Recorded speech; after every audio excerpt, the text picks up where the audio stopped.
আধ্যাত্মিক চিন্তাৰ জৰিয়তে অসম প্ৰেমেৰে উদ্বুদ্ধ কৰি ৰাইজক আগুৱাই নিবলৈ সন্মুখৰ পৰা নেতৃত্ব লৈছিল।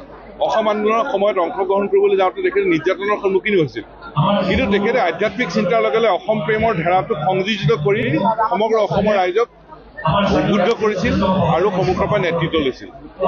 আজি এই ক্ষণত আমি সকলো মৰ্মাহত তেখেতৰ প্ৰতি আমি গভীৰ শ্ৰদ্ধাঞ্জলি জনাইছোঁ, পৰিয়ালবৰ্গলৈ আমি সম্বৰ্ধনা জনাইছোঁ। কিন্তু অসম চৰকাৰলৈ আমি এটা আহ্বান জনাব খোজোঁ, এটা দাবী জনাব খোজোঁ যে জীৱনকালত তেখেতে নিৰৱচ্ছিন্নভাৱে লোক সংস্কৃতিৰ সাধনা কৰিলে, লোক সংস্কৃতিৰ পথাৰ আমাৰ জীপাল কৰিলে, লোক সংস্কৃতিৰ পথাৰখন চহকী কৰিলে, সমৃদ্ধ কৰিলে। গতিকে তেখেতক মৰণোত্তৰভাৱে ৰাজ্যিক সন্মান দিবৰ কাৰণে অসম চৰকাৰে ব্যৱস্থা গ্ৰহণ কৰিব লাগে।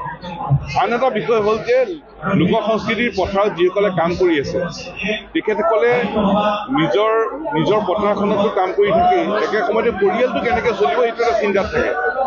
গতিকে যিসকল লোক সংস্কৃতিৰ সাধক নিজৰ পথাৰখনত কাম কৰি আছে অথচ পৰিয়ালটো কেনেকৈ চলিব সেইটো এটা চিন্তাত থাকে।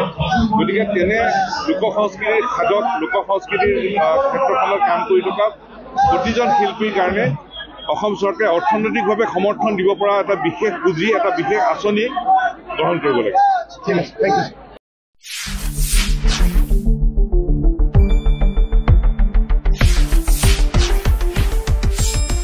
শুদ্ধ আৰু বিস্তৃত বাতৰিৰ বাবে চাই থাকক নিউজ ডেস্ক ৰিপোৰ্ট।